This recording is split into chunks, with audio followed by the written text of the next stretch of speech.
In our previous class, we saw how to derive the formula for the nth term of a sequence. And this is giving us Tn equals a plus parenthesis n minus 1 times d. This is the notation for the nth term, all right? This is our first term and this is the position. Now, the d here is a common difference. How do we find the common difference given a sequence? Consider this: 2, 5, 8, 11. If you simply want to know the common difference of this sequence, that is, the number that is successively added to give the next term, all you need to do is say the next term minus the previous term. And that's very easy. So if I say 5 minus 2, it gives me 3. Or if I say 8 minus 5, it gives me 3. Or if I say 11 minus 8, it still gives me 3. So what's the notation for this? Let's say that I called this 2 here is a T1, that's my first term, and this is my T2, T3, T4.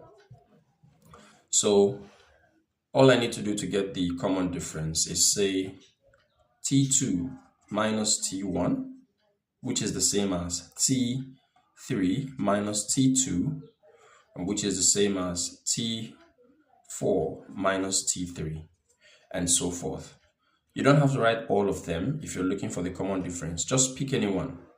It still gives the same answer as the common difference.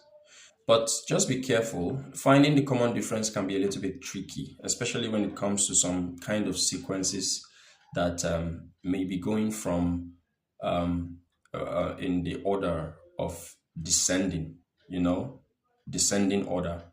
So let me give you an example of that. You have here, this is 10, comma, let me write it up a little, move up a little.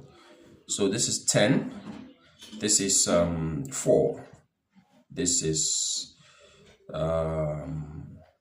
minus 2 and minus 8, and so forth. All right, so you could see that this sequence is descending, starts from the biggest, goes down to the smallest, and so forth. So what is the common difference of this sequence?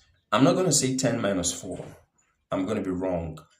Don't ever say the previous minus the next. No, it's always the next term minus the previous at all times. So you still maintain this formula here, T2 minus T1 or T3 minus T2, and so forth. So what I'm going to be saying here is 4 minus 10, which gives me minus 6. Or I'm going to say negative 2 minus 4, which still gives me minus 6. Or negative 8 minus 2, which is negative 8 plus 2, which still gives me negative 6. So it is always the next term minus the previous. That's how you find your common difference.